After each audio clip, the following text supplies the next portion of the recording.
آج سرکار غریب نواز رضی اللہ تعالیٰ عنہ کے وسیلے سے میں اللہ کی بارگاہ میں دعا کروں گا، مولا اس رجب المرجب کی برکت سے اور غریب نواز کی وسیلے سے ہم سب کے دلوں کو نرم فرما دے، ہم سب کو یہ فصل، یہ موسم رجب المرجب کا بیج بونے کا، بہترین نیکیاں کرنے کی توفیق عطا۔ السلام علیکم ورحمۃ اللہ وبرکاتہ۔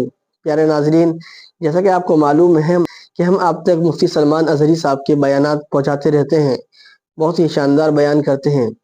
ابھی رجب کا مہینہ شروع ہو گیا، آج 3 تاریخ ہے، تو جمعے کے دن مفتی سلمان اظہری صاحب نے بہت ہی شاندار رجب کی فضیلت بتائی ہے، جو کہ ہر مسلمان تک ضرور سننا چاہیے۔ رجب کا مہینہ آتے ہی اللہ کے نبی صلی اللہ علیہ وسلم نے ہمیں کچھ کام کرنے حکم دیا ہے، جیسا کہ حضور نے فرمایا اللہم بارک لنا فی رجب و شعبان وبلغنا رمضان، اے اللہ رجب میں اور شعبان میں برکت عطا فرما اور رمضان تک ہمیں پہنچا دیں۔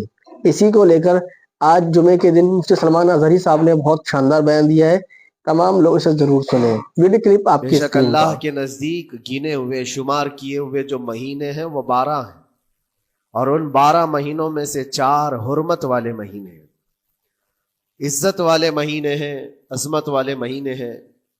وہ 4 مہینے کون سے ہیں؟ مسلسل ترتیب کے ساتھ ذوالقعدہ، ذی الحجہ اور محرم، اور 4تھا مہینہ رجب المرجب جس میں ہم اور آپ زندگی گزار رہے ہیں۔ اس کو رجب الاسم اور رجب العصب بھی کہا گیا ہے۔ یہ جو 4 مہینے ہیں اس میں جنگ و جدال، قتل و قتال سب حرام ہو جاتی ہیں۔ اس دور میں جو جنگیں ہوتی تھی، کفار و مشرکین بھی اپنی تلواریں روک لیا کرتے تھے۔ یہ 4 حرمت والے مہینوں کی سارے لوگ عزت کرتے۔ ان 4 مہینوں میں امن و امان قائم ہو جاتا، جیسے 2 قبیلوں میں جھگڑے ہیں، فساد ہے، اور ایک دوسرے سے جنگ پر ہمیشہ آمادہ رہتے ہوں، لیکن ان 4 مہینوں کے اندر امن قائم ہو جاتا تھا، راستے کھل جاتے تھے۔ اور اللہ تبارک و تعالیٰ نے قرآن پاک میں ان 4 مہینوں کی فضیلت بھی بیان فرمائی۔ اس میں رجب کے لیے ایسی فضیلت ہے، اللہ کے نبی صلی اللہ علیہ وسلم ارشاد فرماتے ہیں یہ رجب کے مہینے کی فضیلت ایسی ہے جیسے قرآن کی فضیلت دوسری کتابوں پر ہے۔ دوسری کتابوں میں جس طرح سے افضل قرآن ہے، اس طرح سے رجب المرجب تمام مہینوں میں افضل ہے۔ اور نبی کریم صلی اللہ تعالی علیہ وسلم اس میں عبادت کرنے کے لیے ترغیب دیا کرتے تھے۔ اس کو ترجیب بھی کہا جاتا ہے، اور خاص طور پر رجب کے متعلق بزرگان دین نے فرمایا یہ فصل بونے کا مہینہ ہے۔ کھیتی باڑی والے سمجھ سکتے ہیں کہ اس میں بھی 3 موسم آتے ہیں، پہلے بیج کی بوائی کا وقت آتا ہے، پھر اس کی سچائی کا وقت آتا ہے، پھر کٹائی کا وقت آتا ہے۔ تو رجب کا مہینہ یہ فصل بونے کا مہینہ ہے نیکیوں کے، اور شعبان کا مہینہ اسے پانی دینے کا ہے، اور رمضان کا مہینہ فصل کاٹنے کا مہینہ ہے۔ اور رجب کا مہینہ آتے ہی اللہ کے نبی صلی اللہ تعالی علیہ وسلم یہ دعا فرمایا کرتے تھے اللہم بارک لنا فی رجب و شعبان وبلغنا رمضان۔ سب کو یہ دعا بھی کرنی چاہیے۔ حضور اکرم صلی اللہ تعالی علیہ وسلم یوں عرض کرتے کہ اے اللہ رجب اور شعبان میں تو ہمیں برکت عطا کر اور ہماری زندگی کو رمضان تک پہنچا دے۔ اب رجب آپ نے دیکھ لیا ہے تو اب کثرت سے یہ دعا کرو کہ مولا اس زندگی کا رمضان ہم سے جانے نہ پائے، رمضان تک ہماری سانسوں کو پہنچا دے۔ یہ دعا کثرت سے ہر نماز کے بعد بھی ہونی چاہیے۔ رجب آتے ہی میرے عزیزوں یہ عبادتوں کا موسم شروع ہو چکا ہے، اور سب جانتے ہیں رجب کے بعد پھر ہمارے ہاں مسلسل ایسی شب بیداریاں اور عبادت کے موسم نظر آنے لگتے ہیں۔ پھر شعبان بھی، اس میں رجب میں بڑی رات آتی ہے، شب معراج، اور اس کے بعد شعبان میں شب برات، پھر اسی طرح رمضان کا موسم بن جاتا ہے۔ تو اب یہ موسم بنانے کا وقت آ چکا ہے، تو سب سے پہلی چیز یہ ہے کہ میرے عزیزوں فصل کے بونے کے لیے کن چیزوں کی ضرورت ہوتی ہے، اس چیز کا خیال رکھیے۔ بیج اگر کھوٹا ڈالے ہو اور ویسی ہی فصل آنے کا انتظار کرو گے تو پھر نہیں ہوگا۔ بیج کو کھرا اور خالص ہونا چاہیے۔ جو نیکیاں کرنا چاہ رہے اس کو صاف ستھرے اچھے ماحول میں کیے جانے چاہیے۔ کھیتی باڑی کرنے والا جانتا ہے بیج تو وہ بو رہا ہے, زمین بھی اچھی ہے, ساری چیزیں, کئی چیزوں کی ضرورت ہوتی ہے, بیج بھی اچھا ہو, زمین بھی اچھا ہو, موسم بھی اچھا ہو, تب جا کر کے اس کی فصل نکلتی ہے. بیج اچھا تھا, زمین اچھی نہیں, تو بھی فصل نہیں آتی. بیج بھی اچھا ہے, زمین بھی اچھا ہے, موسم صحیح نہیں ہے, تب بھی فصل نہیں آتی. ابھی آپ کے پاس 3 چیزوں کا ہونا ضروری ہے, بیج اور زمین اور موسم.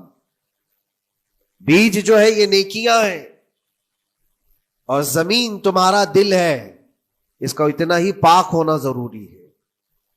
اور موسم یہ رجب کا ہے, اس میں تو کوئی شک نہیں ہے کہ عبادتوں کا موسم ہے, فصل کی اچھے لانے کا موسم ہے. لیکن سب سے پہلی چیز اب ہمیں ضرورت ہوتی ہے کہ ہم کیا بیج بو رہے ہیں.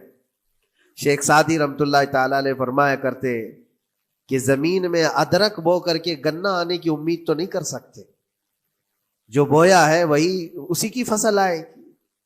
لوگ عمل خیر کرے تو اس کا نتیجہ بھی خیر آئے گا, اور برائیاں کریں اور پھر رمضان میں یہ انتظار کریں کہ میں نے جو بویا ہے اس کی فصل آئے, تو ایسا نہیں ہوتا. بہت سارے لوگوں کا وہ شک بھی میں دور کرنا چاہتا ہوں کہ رمضان المبارکہ میں فضیلتوں کو آپ سنتے آئے ہیں, رمضان ایسا مہینہ, ویسا مہینہ, اتنی برکتوں والا, اتنی رحمتوں والا, لیکن بہت سارے لوگوں کے حالات چونکہ تو ہی رہتے رمضان میں ویسی ہی ہیں, وہ لوگ کچھ بھی نہیں بدلے. تو اس میں رمضان کا قصور ہے کہ اس مہمان کا قصور ہے, اس انسان کا قصور ہے؟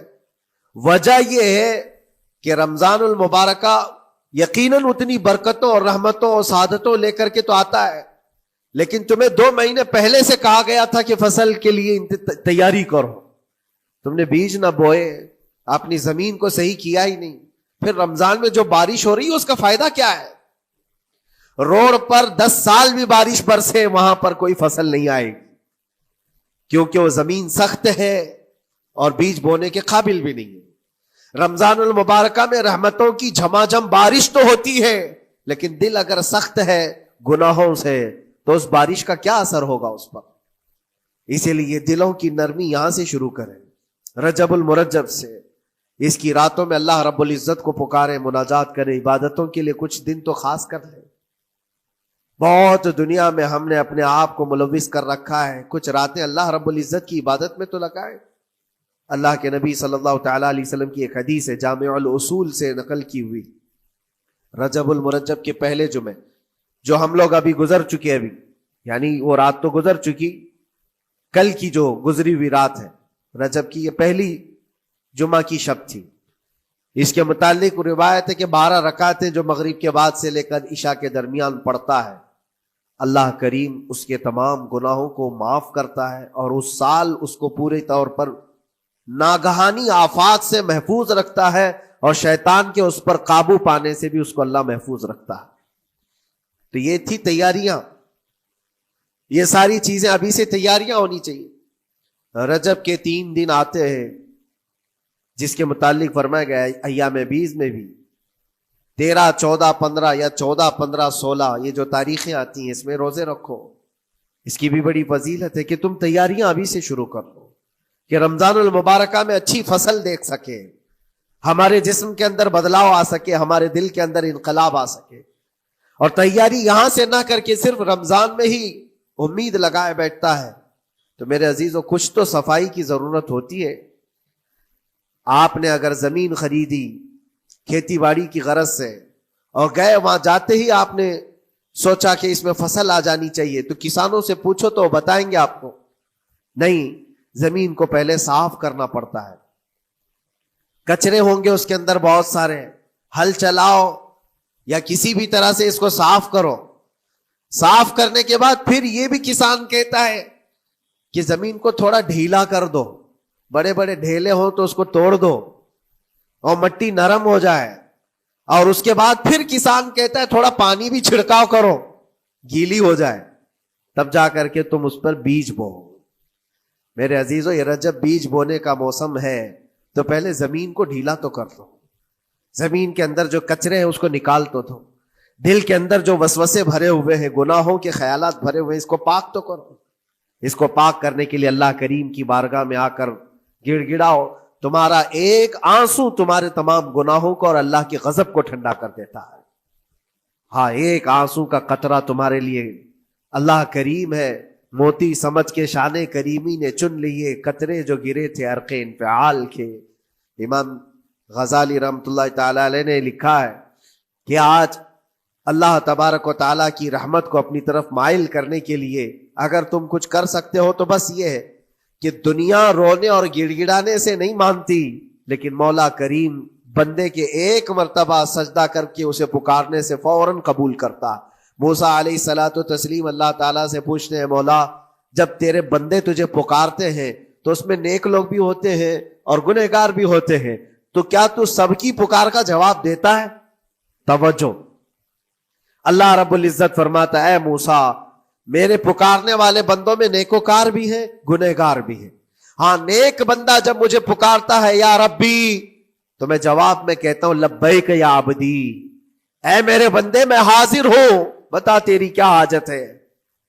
پھر موسیٰ علیہ السلام پوچھتے ہیں کہ مولا یہ تو نیک بندہ جب پکارتا ہے تو کہتا ہے لبیک یا عبدی، اور جب گنہگار پکارتا ہے تب کیا کہتا ہے؟ رب تعالیٰ فرماتا ہے جب میرا گنہگار بندہ مجھے پکارتا ہے یا ربی، تو میں اس کے جواب میں 70 بار لبیک یا عبدی کہتا ہوں. ایک بار پکارے 70 بار جواب. ایسا کیوں ہے؟ تو فرماتا ہے میرا رب نیکوکار کو اس کی نیکیوں پر بھروسہ ہے کہ اللہ معاف کرے، اور گنہگار کو صرف میری رحمت پر بھروسہ ہے.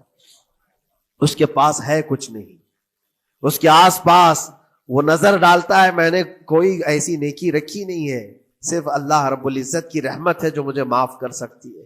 وہ مجھ پر یقین کر کے پکارتا ہے، اس لیے اس کے سوال کا میں بار بار جواب دیتا ہوں. عزیزان گرامی وقار، اقبال نے سچ ہی کہا تھا، ہم تو مائل بکرم ہے کوئی سائل ہی نہیں. یہ رب تبارک و تعالیٰ کی طرف سے ہے کہ اللہ تبارک و تعالیٰ کرم پر کرم کرنے کے لیے موقع عنایت کرتا ہے. یا بندے کو آنے کا موقع ہی نہیں ہے، بندہ آنا نہیں چاہتا ہے. اس سے پہلے کہ تمہارے ساری چیزیں بند ہو جائیں، دروازے ختم ہو جائیں، اللہ رب العزت کی بارگاہ میں آؤ اور اسے پکارو. یقیناً یہ تمام چیزیں تمہاری زندگی میں انقلاب لاتی ہیں، بہت بڑی تبدیلی لاتی ہیں. عزیزان گرامی، پھر میں یہ عرض کرتا ہوں کہ رجب کے اس مہینے میں دل کو نرم کرنا بہت ضروری ہے. دلوں کی سختیاں آج گناہوں کی طرف مائل کرتی ہیں.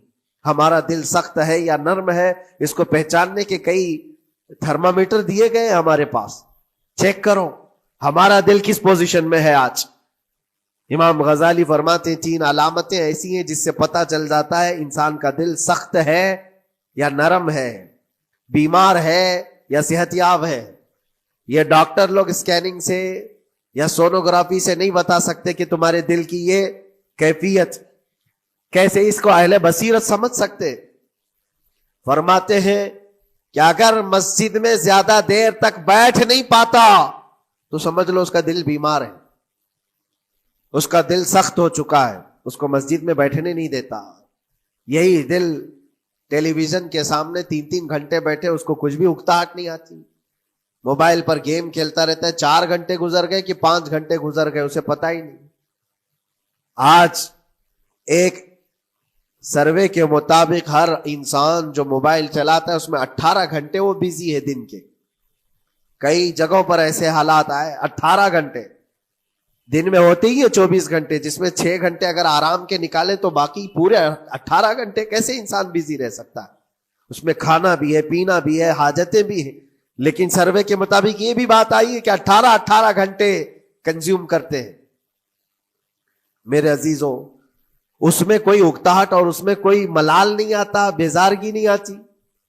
اور اللہ کے گھر میں یا فرض سے نماز سے ابھی سلام پھیرا کیا کہ بھاگنے کی تمنا ہوتی ہے. کئی جگہوں پر تو ایسا ہے. اسی لیے اللہ کے نبی صلی اللہ تعالی علیہ وسلم کی ایک حدیث میں سناتا ہوں. ارشاد فرماتے 2 چیزیں کسی منافق کے اندر جمع نہیں ہو سکتی. 2 چیزیں منافق آدمی کے اندر آ ہی نہیں سکتی. وہ کیا چیزیں؟ حضور پاک صلی اللہ تعالی علیہ وسلم فرماتے ہیں اچھے اخلاق منافق کے اندر نہیں آتے، اور اللہ کی اور اس کے رسول کی ہر بات پر یقین یہ منافق کے اندر نہیں آ سکتے. اور منافق کی یہ علامتیں بتاتے بتاتے میرے نبی نے یہ فرمایا، دیکھنا کہ مسجد میں منافق سب سے اخیر میں آئے گا اور سب سے جلدی بھاگے گا، اس کا دل نہیں لگتا، دل سخت ہو چکا ہے، اور بازار میں سب سے پہلے جائے گا اور سب سے لاسٹ میں نکلے گا۔ بازار اس کے دل لگنے کی جگہ ہے، اس کے وہاں پر تفریح کی جگہ ہے۔ اور مومن کی علامت یہ فرمایا کہ مومن مسجد میں جلدی آتا ہے اور دیر سے جاتا ہے، اس کا دل لگا رہتا ہے۔ اور مومن بازار میں لوگوں کے شروعات میں نہیں، اپنی ضرورت کے مطابق گیا اور نکل آیا۔ اور فرماتے ہیں میرے آقا صلی اللہ علیہ وسلم، روئے زمین پر سب سے اچھی جگہوں میں سے کوئی جگہ ہے تو اللہ کا گھر ہے، مسجد ہے، اور سب سے بری جگہوں کے متعلق فرمایا وہ بازار ہے۔ اب یہاں پر دلوں کے متعلق میں عرض کر رہا ہوں کہ کس کا دل کس پوزیشن میں ہے، اسے آج خود آزما لینا چاہیے۔ دوسری علامت، امام غزالی فرماتے ہیں قرآن پاک کھولے گا، وہ صفحہ دو صفحہ سے زیادہ پڑھ نہیں پائے گا، بند کرنے کا دل کرے گا۔ یہ تو چھوڑو اٹھانے کے بعد پڑھنے نہ پڑھنے کی بات ہے، کچھ تو چھونا بھی نہیں چاہتے، اٹھاتے ہی نہیں۔ سال پورا ہو گیا تو قرآن پکڑتے نہیں، تو پھر دل کی کیفیت کیا ہو چکی ہوگی، دل کیسا مریض ہوگا۔ بعض لوگ ہم سے یہ کہتے بھی تھے کہ حضرت پڑھنا تو آتا نہیں، کیا کریں گے قرآن کا؟ کہا اٹھانا تو آتا ہے۔ میں نے ان سے پوچھا قرآن اٹھانا تو آتا ہے، جب قسم کھانے کی بات ہوتی ہے تو کیسے قرآن اٹھا لیتے ہو، سر پہ رکھ لیتے ہو؟ اسی طرح سے قرآن کو ہی اٹھا کر کے سینے سے لگا کر اللہ کی بارگاہ میں دعا کرو کہ مولا میرے دل کے دروازے کھول دے۔ اور قرآن کوئی سخت چیز نہیں ہے، اللہ وعدہ فرما رہا ہے ہم نے قرآن یاد کرنے کے لیے آسان بنایا ہے۔ کوئی یاد کرنے والا، وہ خود قرآن تمہارے دل میں اتر جائے گا۔ کوشش کرو۔ دل کی بیماری کی دو علامتیں میں نے بتایا، اگر بیمار دل ہے تو زیادہ یہاں بیٹھ نہیں سکتا اور زیادہ دیر قرآن پڑھ نہیں پاتا۔ تیسری بات فرماتے ہیں کہ تیسری علامت یہ ہے کہ ہمارا دل اگر سخت ہو چکا ہے تو جیب میں پیسے ہوں گے لیکن کوئی مانگ رہا ہوگا اللہ کے نام پر، دینے کی طبیعت نہیں ہے، کہیں دینے کی طبیعت نہیں کرتی۔ اور یہ چیز ہاتھ اٹھانے کو تمہارا دل نہیں کرتا تو سمجھ جاؤ کہ دل بیمار ہے۔ اور دل کی بیماری لے کر کے اگر کوئی رجب میں سوچتا ہے کہ میں بیج بوؤں گا تو کیا فائدے کا، زمین سخت ہے، زمین سخت ہے اور اس پر بارش بھی ہوگی تو کچھ فرق نہیں پڑتا، فصل نہیں آئے گی۔ دل کو نرم کرو۔ اور ایک علامت میں بتاؤں، اور ایک علامت کہ دل نرم ہے یا سخت ہے، اس کی ایک علامت یہ بھی ہے، اللہ کا جب ذکر کرے، جنت کا جب ذکر کرے، جہنم کے عذابات کا ذکر کرے، قبر کے معاملات کا ذکر کرے، حشر کے سوالات کا ذکر کرے، تو اس کی آنکھیں ڈبڈبا جائیں اور آنسو نکل آنے لگے، قرآن کی آیتیں سن کر کے اس کا دل ہلنے لگے اور آنسو آ گئے، تو سمجھ جاؤ کہ اس کا دل نرم ہے، ابھی اس کا دل بیمار نہیں ہوا، ابھی اس کا دل بیمار نہیں ہوا۔ لیکن یہاں تو پوزیشن الگ ہے، سچویشن الگ ہے۔ ہم تو پتہ نہیں کن کن چیزوں میں رو لیتے ہیں، لیکن اللہ کا کلام سنتے ہوئے کسی کے کان پر جوں بھی نہیں رینگتی۔ لوگ تو گانوں پر تھرکنے والے اور نغموں پر اچھل کود کرنے والے وجد کی بات کرتے ہیں، لیکن اللہ کا کلام پڑھنے پر کوئی کسی کو وجد کیوں نہیں آتا؟ یہ ایمان کی علامت۔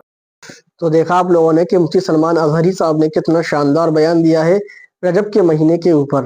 ہم تمام لوگوں کو اس پر عمل کرنا چاہیے اور اللہ رب العالمین سے دعا کریں کہ اللہ رب العالمین ہمیں بھی رجب میں اور شعبان میں برکت عطا فرمائے اور رمضان تک خیر و عافیت سے ہمیں وہاں تک پہنچا دے۔ آپ اس کے لیے کوشش کریں۔ ملتے ہیں کسی نئے اپڈیٹ کے ساتھ۔ السلام علیکم ورحمۃ اللہ وبرکاتہ۔